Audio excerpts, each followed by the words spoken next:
الحمد لله رب العالمين، والصلاة والسلام والتكريم والتعظيم على سيدنا محمد سيد الأولين والآخرين، وعلى آله وأصحابه وأتباعه وأولياء أمته أجمعين إلى يوم الدين. خوش برای ایماندارم، السلام عليكم ورحمة الله وبركاته. عزیزان و خۆشەویستان، پێغەمبەری عزیزمان لە فەرمایشتێکە أفرميت: إذا مات الإنسان انقطع عمله إلا من ثلاث، إلا من صدقة جارية أو علم ينتفع به أو ولد صالح يدعو له. أفرميت كإنسان مردو كوتاي بيهات كردوكاني خوي تواو أبيه، يعني تكليفي لسر نامينيه أوي كوا كردي جێبەجێی کرد، توێشووی خڕ کرد لەگەڵ خۆیان بردی و ئەگەر خوای گەورە قبول کردبێ ئەوە ئەنیس و ڕەفیقێتی مەرکەبی ساڵحێتی سیراج و چرای دەستێتی بۆ گۆڕی تەسک و تاریک و باریک بۆ قیامەت و بۆ بەرزەخ. لە پاشان پێغەمبەری خوا ئەفەرمێت کە ئیتر کاری خۆی نەما و کردەوەی خۆی نەما، ئیتر ئەوەی کەوا سەدەقەی جاریە بۆی لە پاش خۆیشی بەردەوام خێر و بەرەکاتەکەی بۆ تێ وەرقەبری ڕووناکە بێتەوە، لە قیامەتا پلەی بەرز ئەبێتەوە، لە خواوە نزیکە بێتەوە، بەهۆی کۆمەڵە شتێکەوە کە لە دوای خۆی بە بەردەوام بۆی ئەڕوات. خۆی هیچ لەسەر نەماوە، تەکلیفی لەسەر نەماوە، لا يكلف الله نفسا إلا وسعها، تەواو ئەو لە حەیاتا نەماوە. پێغەمبەر ئەفەرمێت سێشتی بۆ ئەمێنێتەوە. یەکەمیان سەدەقەی جاری. سەدەقەی جاری زۆرە، یعنی وەکەوا خێرەکەی بەردەوام قەت نابڕێت، وەک دروستکردنی مزگەوت، دروستکردنی قوتابخانەیەک، دروستکردنی خەستەخانەیەک، دروستکردنی پردێک، لێدانی جادەیەک، لێدانی بیرێکی ئاو بۆ خەڵکی، یان ئەوانەی کەوایتر شوێنێکی حەوانەوە، میوانخانەیەک، ئەمانە هەر هەمووی سەدەقەی جاریە. ناشتنی دارێک، زەواج بۆ کوڕ و کچێک، هاوکاری، دروستکردنی ماڵێک بۆ فەقیرێک، بۆ هەژارێک، چارەسەری نەخۆشیەک، ئەمانە هەمووی سەدەقەی جاریە. سەدەقەی جاری بەس لە مزگەوتا خۆی نابینێتەوە. زۆر جارێ شوێنێک پردێکی پێویستە تۆ بۆی لێدەی لە هەزار مزگەوت خێری زیاترە. فەقیرێک هەژارێک لە کرێچەی ڕزگارەکەی لە هەزاران هەزار مزگەوت خێری زیاترە. بەهەرحاڵ دوو گەنج دامەزرێنی زەواجیان بۆ ئەکەی پرۆسەکەی ئەگەدا ئەستۆی خۆت لە هەزاران هەزار مزگەوت و خەستەخانە خێری زیاترە. ئەمە سەدەقەی جاریە. لە پاش خۆتش ئەم خێرە بۆ نووسێت، بەردەوام بەرەکاتێ بۆ تێ پلە بەرزە بێتەوە. دووەم ئەفەرمێت زانستێکی سوودبەخش، عیلمێت کە تۆ پەخشیکەی، زانستێک، ئایا علومی شەرعی بێت، علومی طبابەت و دکتۆری بێت، علومی هەندەسە بێ، بایۆلۆجی بێ، فەلەکی بێ، هەر عیلم و زانستێک سوود بگەێنێ بە مرۆڤایەتی و بە کۆمەڵگا، لە پاش خۆت جێ بمێنێت، تۆ سەدەقەی جاری هەیە کە عیلمێک و زانستێکە. ئەم عیلم و زانستە دەرزی تیا وتەتەوە، کتێب و تیا داناوە، تەلیف و تیا کردووە، ڕێت وە خۆش کردووە، هاوکاری قوتابیەکانت کردووە، تەلەبەکانت هانداوە، بە ماڵ و سامانی خۆت مەدرسە بۆ کردەتەوە. ئەمە سەدەقەی جاریە، ئەمە عیلمێکی زانست بەخشە، عیلمێکی سوود بەخشە کە تۆ لە دوای خۆیشت خێر و بەرەکاتی بۆ تێ. و هەروەها سێهەمیان مناڵێکی ساڵح، مناڵێکی ساڵح لە کوڕ و لە کچ لە پاش خۆت جێ بمێنێ و دوعای خێرت بۆ بکەن. ئەم مناڵە ساڵحە لە پاش خۆشتان بە بەردەوامی بە دوعای خێری ئەوان پلە و پایەتان بەرزە بێتەوە. پێغەمبەرە فەرمێ صلی الله عليه وسلم لە ڕۆژی قیامەتا کە مەلەفی ئەعمال ئەدرێ بەدەستمانەوە، لەو کات و ساتە سەیری مەلەفی ئەعمالمانەکەین، ئەزانین زۆر شتی تیا ئێمە نەمان کردووە، بەم شتانە پلەمان بەرز بۆتەوە، یان ئەم پلە بەرزیانەی ئێمە قابلی ئێمە نییە، مستحق نین، بۆ ئێمە وا پلەمان بەرز بۆتەوە.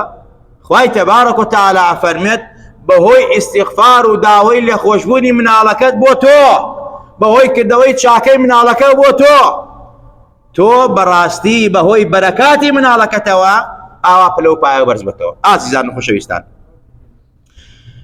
ماڵ و مناڵ زینەتی حیات و جوانی دنیایە.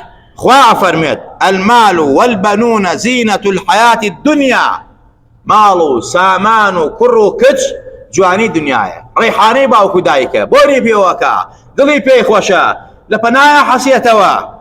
ئەمە مناڵ و ئەولاد خوای تەبارەک و تەعالا ئاوا بە زینە و جوانی حیات ناوی بردووە. بۆیە ئازان و خۆشەویستان، کوڕ بێ یا کچ بێ فەرقی نییە لە ئیسلامە. بگرە زۆر جارێک کچان پێغەمبەری خوا زۆر تەئکید لەسەر ئەکاتەوە کە خزمەتیان بکرێ، ژیانیان دابین بکرێ، بەڕێک و پێکی دایان مەزلێنی، چونکە پێغەمبەری خوا لە زمانی جەهالەتە چونکە حورمەتی ئافرەت نەگیراوە، پێغەمبەر زۆر تەئکیدی لەسەر حورمەتی کچان کردەتەوە، ڕێزی کچان لەلایەن باوکو دایکەوە، لەلایەن کۆمەڵگاوە. بۆیە ئەفەرمێت لە فەرمایشتەکە لەبارەی ڕێزی ئافرەتانەوە، لەبارەی ڕێزی کچانەوە، خوای تەبارەک و تەعالا ئەمری بە پێغەمبەر کردووە صلی الله علیه وسلم، ئەفەرمێت ما ئەکرەمەهن إلا کەریم وما ئەهانەهن إلا لئیم. ئەوانەی کە ڕێز لە ئافرەتانەگرن، ڕێز لە کچانەگرن، کەریمی کوڕی کەریمە، پیاوی کوڕی پیاوە، ئەو کەسە بەڕاستی چاکە محسینە لای خوا خۆشەویستە، ئەو کەسەی ڕێز لە ئافرەت ناگرێ، ئەو ئافرەتەی هێنایەتە وجودەوە، ئەو ئافرەتەی خوشکێتی، ئەو ئافرەتەی کچێتی ڕێزی لێ ناگرێ، ئەو کەسە پێغەمبەری خوا فەرمێت دوو لە ڕووی جەنابتان ئەو کەسە لەئیمە، سەخیفە، بەدبەختە، چارەڕەشە، کەسێکی ناپەسەند و مەقبوح و مەقبوڵە. ئازیزان و خۆشەویستان، ئێمە ئەولاد کە خوا باوکو دایکی داوە بم خەڵکەی داوە نعمەتێکی پەروەردگارە، ئەمانەتی پەروەردگارە، ئەو ئەمانەتە بپارێزین، ڕێزی لێ بگرین، حورمەتی لێ بگرین، وەک خۆی جێبەجێ بکەین. خوای تەبارەک و تەعالا لە چەندین ئاەتە ئەمر بە ئێمەکە کە ئەمانەتەکان تەسلیمی خاوەنەکەی بکەینەوە. إن الله يأمركم أن تؤدوا الأمانات إلى أهلها، وهروها يعني بپارێزە، من لا أمانة له لا دين له، أو كما قال هەر کەسی ئەمانە نەپارێزێ، ڕێزی لێ نەگرێ، بەڕاستی دین و ئیمانی شینی. ئازیزان و خۆشەویستان، گەورەترین خیانەت ئەوەیە کەوا تۆ لە منداڵی خۆتی بکەی، لە کوڕکچی خۆتی بکەی، ڕێزیان لێ نەگری، حورمەتیان لێ نەگری، نەیان پارێزی. ئازیزان و خۆشەویستان، خوا ئەفەرمێت خیانەت لە ئەمانەت مەکەن. گەورەترین خیانەت ئەوەیە کە تۆ لە ماڵ و منداڵی بکەی. أفرمت يا أيها الذين آمنوا لا تخونوا الله والرسول وتخونوا أماناتكم وأنتم تعلمون. چاک أزانن پاراستنی منال، ڕێز نەگرتن لە منال، ژیان دابین نەکردنی، حورمەت نەگرتنی، بەڕاستی تاوانە، گوناه، خیانەتە لە ئەمانەت و خیانەتی گەورەشە. وەخوای تەبارەکەوتەعالا لە چەندین ئاەتا پێمان ئەفەرمێت ئێوە پاراستنی مناڵ چۆن ئەپارێزن، چۆن ڕێزیان ئەگرن، محەبەت و خۆشەویستی و ڕەحم و سۆز و عەتفەتان چۆنە بۆیان. ئەبێ ئاگامان لەوەش بێت زۆر جارێ ئێمە بەبراری عاتیفە مناڵمان تووشی نەکبەتی و بەدبەختیەکەین، مناڵمان ئەبەین بە فەسادە. خوا فەرمێت يا أيها الذين آمنوا قوا أنفسكم وأهليكم نارا وقودها الناس والحجارة عليها ملائكة غلاظ شداد لا يعصون الله ما أمرهم ويفعلون ما يؤمرون. خوای تبارک و تعالی فەرمێت ئێوە بپارێزن، ئیمانداران باوەڕداران بپارێزن نەفسی خۆتان لە ئاگری جەهەنەم، ماڵ و مناڵتان بپارێزن لە ئاگری جەهەنەم. چۆن بیان پارێزین؟ ئەو ئاگرە جەهەنەمەی کەوا سوتەمەنەکە ئینسان و بەردە کۆمەڵی فریشتەی لەسەرایە، لەسەر ئەو ئاگرانەیە، و فەرمانی خوا جێبەجێکەن، بێ فەرمانی خوا ناکەن، بە فەرمانی خوا ئینسانە یاخەکانەکەن ناو ئاگرەوە، سوتەمەنی ئاگرن. خوا فەرمی خۆتان پارێزن لەو ئاگرە کە سوتەمەنەکە ئینسان و بەردە، کۆمەڵی فریشتەی لەسەر فەرمانی ئێمە جێبەجێکەن، بێ فەرمانی ئێمە ناکەن. چۆن بیان پارێزین؟ ئەبێ بەم شێوازە وەکو عولەما فەرمیانە بیان پارێزن بە تێگەیاندن لە دین و لە ئاین، فەقیهوهم وأدبوهم وادعوهم إلى طاعة الله. بیان پارێزن بە فێرکردنی دین، ئیمان و باوەڕ، عەقیدە، ئەدەبیان دادەن، ڕەوشتیان دادەن، فێریان کەن و بانگیان کەن بۆ خواناسین، بۆ ئیسلام، بۆ دیانەت، مەنعیان بکەن لەو شتانەی کەوا مایەی حرام و نەکبەتی و بەدبەختی چارەڕەشی دین و دنیان ئیرشادیان کەن. نصيحتيان كان ئامۆژگاریان فرامۆشیان مەکەن ئەگەر فرامۆشتان کردن خۆشتان و ئەوان بەرەو جەهەنەم ئەبەن. ئازیزان و خۆشەویستان، ئێمە شوانین لەسەر ماڵ و مناڵی خۆمان. چۆن کەسێک شوانە لەسەر ئاژەڵەکەی خۆی، گەورەی وڵات شوانە لەسەر ئەو میلەتە و ڕەعیەتەکەی، باوکو دایک شوانن بەرپرسیارن لەسەر ماڵ و منداڵەکەیان. بۆیە پێغەمبەری نازدارە فەرمێت كلكم راع وكلكم مسؤول عن رعيته والرجل راع في أهل بيته وهو مسؤول عن رعيته. أفرمي هەموو کەسێک لەوێ بەرپرسە، پرسیاری لێکرێ لەبارەی ئەو بەرپرسیارەتەوە، لەبارەی ئەو گەورەیەتیەوە، لەبارەی ئەو دەسەڵاتەوە. پیا و ژن لە ماڵی خۆیانە بەرپرسیارن، ئەبێ ئاگایان لەو بەرپرسیارەتە بێ، ئەرکی سەرشانیان بێ. والمرأة راعية في بيت زوجها ومسؤولة عن رعيتها.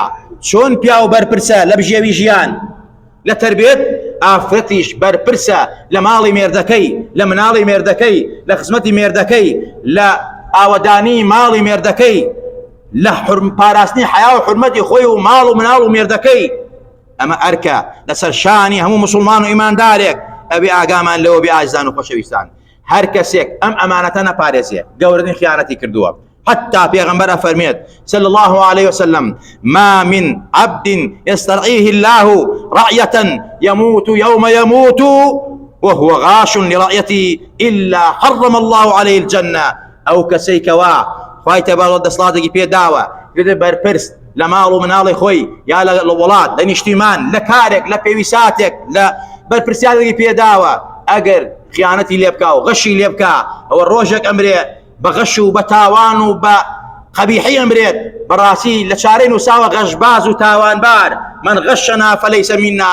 هو بيغمر فرميت اوي غش بكا لامانه كان لكاروباري خوي لايمنيه امتي منيه بامتي من اجمار ناكريه انجام حدث فرميت براسي او الروشك امريه بغشي امريه لتاوان ومقصد امريه خوا بهشتي لسر حرامكات. عزيزان خوشويستان، او مالو من الله كلاي ايمن امانتي پروردگارن ابي بيان باريزن.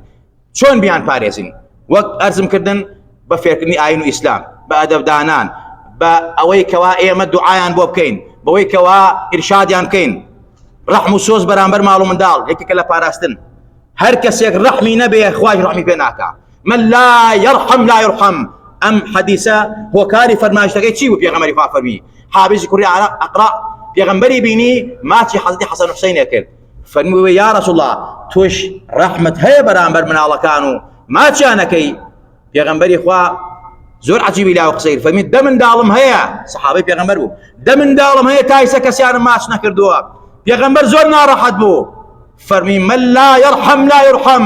هەر کەس سۆز و بەزەیی نەبێت خوای سۆز و بەزەیی نییە بەرامبەری. ڕەحم و سۆز هەبێ بەرامبەریان. حتا پێغەمبەری خوا جارێ لەسەر مینبەر و تایەدا حەزەتی حەسەن و حوسەینی بینی لیباسێکی سووریان لەبەرا بوو، ئاوا هاتن بە بەردەمی پێغەمبەری خوا و مزگەوتەکەی پێغەمبەرە. پێغەمبەر صلی الله علیه وسلم دابەسیە خوارەوە، هەردووکیانی لە ئامێز گرت و هێنانە پاڵ خۆی داینا. ئەسحاب زۆر عەجیبیان لاو. پێغەمبەری خوا فەرمی ئەمانە ئەبێ ڕەحمان هەبێ بەرامبەریان، سۆزمان هەبێ بەرامبەریان، ئاگامان لێیان بێ، فەرامۆشیان نەکەین، چونکە بەڕاستی ميداني تاقيكرنا وإيمن خوا فرميت واعلموا أنما أموالكم وأولادكم فتنة. أقدار المال من الله فتنة. فتنة يعني شيء يعني تاقيكرنون بو شاكا وبو خرافة تو مسؤولي لي أبي أقاو لو أبي أعزان وخوشويستان. إنسان أبي رحم السوزي برامبر من الله كان يهبه رحم يعني بلام أم رحم السوزيش أو ناقينك كإنسان إتر بانجي أنك أبو دين فێری نوێژیان نەکات، ئیهمالیان کات. ڕەحم و سۆز ئەوە نییە کە تۆ سیارەی جوانی وە بکڕی، ڕەحم و سۆز ئەوە نییە کە مۆبایلی گرانوایی وە بکڕی، ڕەحم و سۆز ئەوە نییە کەوا تۆ لە باشترین مەدرسە داینیت بەڵام لەگەڵ ئەوەیشا باش نەخوێنێ و چاک نەخوێنێ. ڕەحم و سۆز ئەوە نییە کەوا ئیتر تۆ بەزەیی پێ هەبێتەوە وڵێ کاکە بۆ نوێژ خەبەری ناکەمەوە، با خەبەری نەبێتەوە خەوەکەی خۆشە با بۆ خۆی بخەوێ. ئەمە ڕەحم و سۆز نییە، ئەمە دوژمنایەتیە. زۆر کەس بەهۆی سیارەی گرانبەهاوە، بەهۆی مۆبایلی گرانبەهاوە باوکو دایک قڕیان کرد بەسەریا، تووشی فەسادیان کرد، تووشی تاوانیان کرد. ئەمە ڕەحم و سۆز نییە. ڕەحم و سۆز ئەوەیە کەوا تۆ خۆشت بوێ وەک چۆن نەفسی خۆتی خۆشەوێ ئاوا ئاگاڵی لێ بێت لە دینەکەی. دینەکەی جارێ فێری دینیکە، فێری ئیمانیکە، فێری حیا و حورمەتیکە، چونکە ئەو دین و ئیمانەیە سبەینە بۆ دنیا و قیامەت فرای تۆ ئەویشەکەوێت. دینی ئیمانی فێر کرد سبەینێ ڕەحم و پێکا بەزەی پێتایەتەوە حورمەتی لێگەر ڕێزی لێگرێت بەڵام ئەگەر تۆ ڕەحم و سۆزەکەی بەوە لێکداوە عەتفەکەی خۆت بە سیارەی جوان و مۆبایلی گران بەها و ڕەفاهێتی ژیان دین و ئیهمال کرد سبەینێ دەردەکا لە ماڵ ئەو خاتە خەڵوەتگای پیران ئەگەر بیش بێ خەڵوەت بێت لە وڵاتێکی وێرانەوەکو ئێمە بەڕاستی لەوە شوێنێکی واش نەبێت جێگە بێتەوە بۆیە زۆر وریا بە دین و ئیمانی ئاگا لە دین و ئیمانی بێت ئەو دین و ئیمانە ئەساسە فێری ئەوەی کە من ناڵم موبایلی وە مەکڕە ناڵم سارەی وە مەکڕە بەڵام جارێ دین و عەقیدە و باوەڕ و ئەدەبی دادا ئەوسا بەڕاستی ئەم ڕەحم و سۆزەی هەبێ بەرامبەری بە شێوازێک کە بزانە عەقڵی پڕکرێتەوە تەمیزی هەیە ئەزانێت چۆن بەکاری هێنێت ئەزانێ بەڕاستی ئەزانی تووشی فەساد نابێت تووشی خراپە نابێت لێ پێچینەوەی لەگەڵا بکە عیب نییە تاوان نییە مەعسیەت نییە بەگوێی ئەو قوانینانە مەکەن کە ئەڵێن حەقنێ بە مناڵەکەتەوە چییە کا بابیکە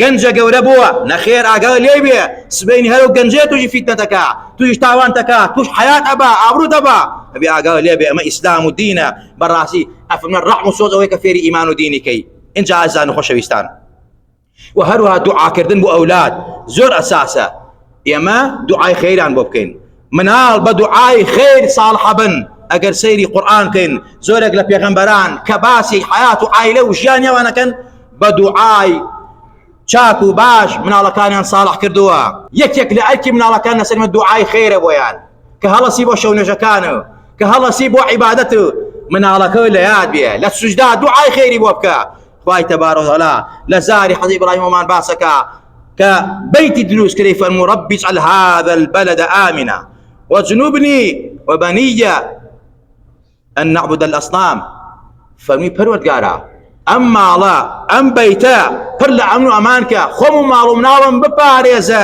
لە بتپەرسی یعنی لە عەقیدەی خراپ لە باوەڕی خراپ ربي اجعلني مقيم الصلاة ومن ذريتي ربنا وتقبل دعاء خوایە خۆم ماڵ و مناڵم ئەهلی نوێژ بین ئەهلی سەڵات بین ئەهلی دوعا بین ئەهلی مناجات بین خوایە دوعاکانمان لێ قبوڵکە چەندین عائلە بەم ئاەتە بەبەردەوام بووە لە تەلۆک و ویردێک و زیکرێک مناڵەکانی ساڵح بووە ربي اجعلني مقيم الصلاة ومن ذريتي خوایە خۆم و نەفسی خۆم و ماڵ و مناڵم ئەهلی نوێژ بین ئەهلی عیبادەت بین خوا هیدایەتی داون بۆیە دوعا بۆ ئەولاد و ماڵ و مناڵ قورئان ئاماژەی پێکا ئەوە تا یەکێک لە صفاتی عباد الرحمن ئەوانەی کە خوا وەصفیانەکە خۆشەویستی خوان خۆشەویستی پەروەردگارن خوا فەرمێن والذين يقولون ربنا هب لنا من أزواجنا وذرياتنا قرة أعين واجعلنا للمتقين إماما پەروەردگاری ئێمە خوای ئێمە لێتە پاڕێینەوە پێمان ببەخشە ئافرەتی چاک مناڵی چاک خێزانی چاک عائلەی چاک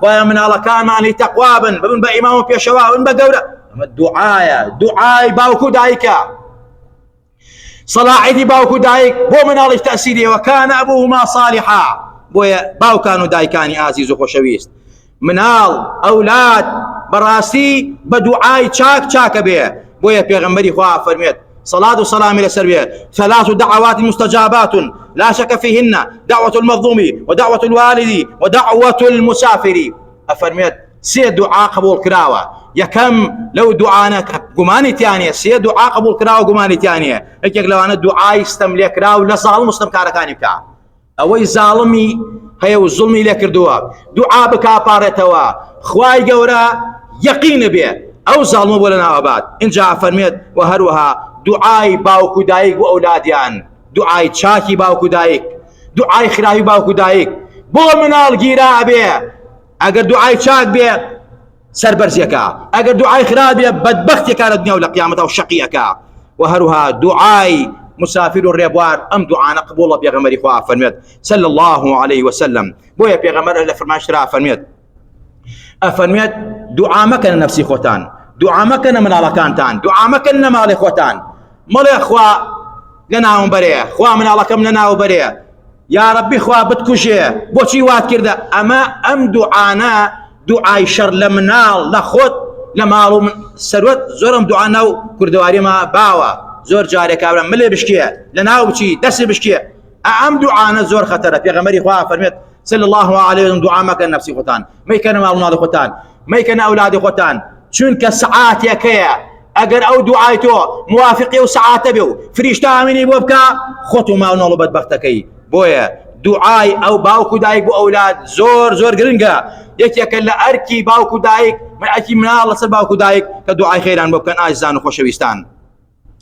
حتا پێغەمبەری خوا لە پێش لە دایکبوونی مناڵ بە باوک و دایکی فەرمووە ئاگاتان لەبێ کۆمەڵە دوعا هەیە بیخوێنن پێش لە دایکبوونی مناڵەکەتان با لە شەیطان پارێزراوە بێ، با چاک بێ، با باش بێت. ئەوە تا ئەفەرمێت خوایە لە شەیطانمان پارێزە، خوایە لەوەی کە ڕستمانە دەی شەیطان مناڵمان بپارێزە لە شەیطان، ئەولاد و زوڕیاتمان بپارێزە لەو ڕزقەی کە پێمانە دەی. ئازیزان و خۆشەویستان ئەمە ئیسلامە. پێغەمبەری خوا ئەفەرمێت باوک و دایک دوعا زۆر موهیمە بۆ خۆت و ماڵ و مناڵە کە پارێزراو بن. حورمەت و ڕێز و حیا و ئەرکی مناڵ لەسەر باوک و دایک ئەوەیەکەوە بیخاتە بەر خوێندنی شەرعی، خوێندنی دینی، خوێندنی کەوا ئیسفادەی بۆ کۆمەلگا موسڵمانانە بێ، بە تایبەت فێرکردنی قورئان و سنەت و شەریعەت ئیهمالی نەکەی، فەرامۆشی نەکەی. چۆن نان خواردن و جلوبەرگی پێویستە لەسەر ئیمان و دین و خوێندن و نووسینیشی پێویستە لەسەرەوە. ئازیزان و خۆشەویستان ئێستا تەمەنترێکی شەش یادی مناڵانە.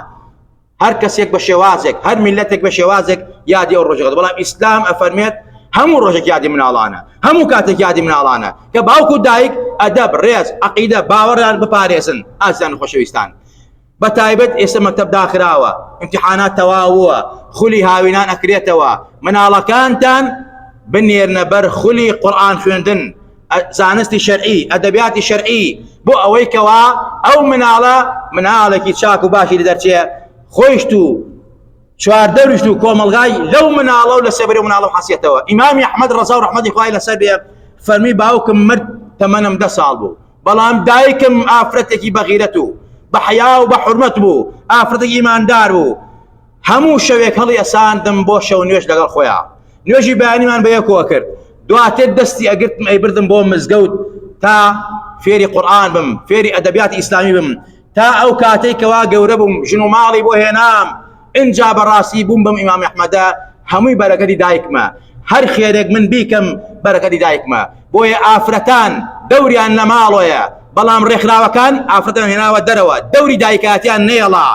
ئافرەت دەورێکی زۆر گەورەیە، باش دەجەر پێهاتی ئەگەر بزانێت بەڕاستی بەخۆی کە چ ئەرکێکی هەیە، ئەرکێکی زۆر قورسەیە.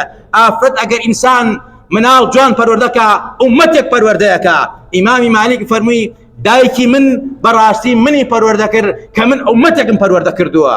ئیمامی ئەحمەد پەروەردە کراوە لەلایەن دایکیەوە ئومەتێکی پەروەردە کردووە. ئیمامی شافعی لەلایەن دایکیەوە پەروەردە کراوە ئومەتێکی پەروەردە کردووە. ئازیزان و خۆشەویستان بەڵام گەنجی ئەمە 17 ساڵە 18 ساڵە نازانە سەلامێک لێ بکە، نازانە مەرحەبای بکە. ئەمە ئەوەیەکەوە لە ماڵەوە ئیمال کراوە چۆن تەربیەت بدرێت، چۆن حورمەت بگرێت، چۆن ڕێز لە خەڵک بگرێت. ئەدەبیاتی ئیسلامی، ڕێزی ئیسلامی، ئەو ئەدەبە جوانەی کوردەواری لە ناو کوردەوار و خێزانی کوردەواریان نەماوە باری کردووە.